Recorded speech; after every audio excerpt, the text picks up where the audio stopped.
ফারুক, কক্সবাজারে আজকে সকাল অর্থাৎ দুপুর 11টা থেকে মূলত সমুদ্র কিছুটা উত্তাল রয়েছে এবং সেখানে কিছুটা প্রভাব দেখা গিয়েছিল এবং এই মুহূর্তে জেলা প্রশাসনের উদ্যোগে একটি জরুরি দুর্যোগ ব্যবস্থাপনা কমিটির সভা আহ্বান করা হয়েছে। ইতিমধ্যে জেলা প্রশাসক মোহাম্মদ শাহীন ইমরানের নেতৃত্বে সভাপতিত্বে সেই মিটিংটি শুরু হয়েছে এবং সেখানে বেশ কিছু সিদ্ধান্তের কথাও বলা হচ্ছে। ইতিমধ্যে আবহাওয়া অফিস থেকে কক্সবাজারে কী ধরনের প্রভাব মূলত হানতে পারে সেটির একটা সম্ভাবনার কথা তিনি বলেছেন এবং সেটাকে কেন্দ্র করে মূলত সিদ্ধান্তগুলো নেওয়া হচ্ছে। ইতিমধ্যে সিপিপি এবং রেড ক্রিসেন্টে যারা আছে তাদেরকে আজকে বিকেলের পর থেকেই মূলত সন্ধ্যা থেকেই মূলত প্রচারণা চালানোর জন্য জেলা প্রশাসন নির্দেশনা দিয়েছেন এবং আগামীকাল সকাল থেকেই জোরপূর্ব যেই সমস্ত জায়গায় মূলত ঝুঁকিপূর্ণ সেখানে জোরালোভাবে প্রচারণা চালানোর পাশাপাশি বিকেলের দিকে লোকজনকে নিরাপদ আশ্রয় কেন্দ্রে সরিয়ে আনার জন্য তারা প্রয়োজনীয় পদক্ষেপ নিতে সংশ্লিষ্ট প্রতিষ্ঠানগুলোকে নির্দেশ দিয়েছেন এবং কী পরিমাণ লোকজনকে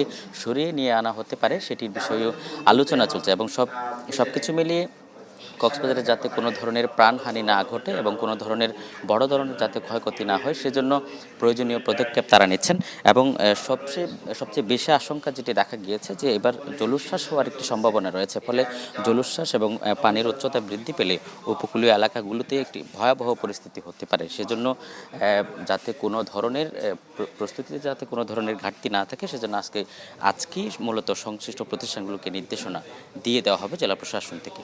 ফারুক। আজিম, আপনাকে অসংখ্য ধন্যবাদ। দর্শক, আমরা এই মুহূর্তে কুয়াকাটার আবহাওয়ার পরিস্থিতি জানবো সেখানকার সহকর্মী MK রানার কাছ থেকে। রানা।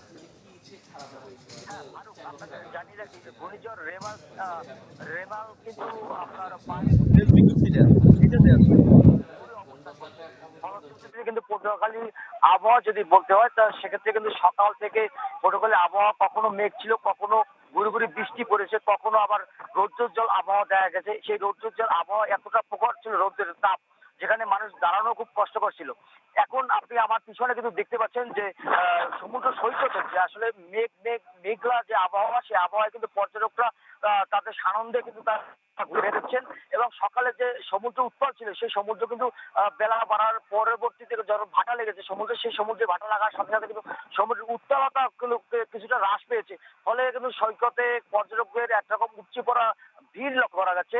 এছাড়া পটুয়াখালীতে জেলা প্রশাসনের তরফ থেকে সকালে আপনার দুর্যোগ ব্যবস্থাপনার হিসাবে এক সভা অনুষ্ঠিত হয়েছে। সেই সভায় কিন্তু আসলে জেলা প্রশাসক আমাদেরকে যেটা জানিয়েছেন যে 703টি সাইক্লোন শেল্টার, 35টি মসজিদ কিল্লা ও 730 মেট্রিক টন চাল কিন্তু তিনি মজুদ রেখেছেন। এছাড়া 10 লক্ষ টাকার শিশু খাদ্য, এছাড়া 10 লাখ টাকার গো খাদ্য সহ নানা ধরনের উপকরণ কিন্তু প্রস্তুত রেখেছে। এছাড়া রেড ক্রিসেন্ট ও সিপিপির যে সদস্যরা তাদেরকে কিন্তু প্রস্তুত রেখেছেন যে কোনো ধরনের দুর্যোগ মোকাবেলার জন্য।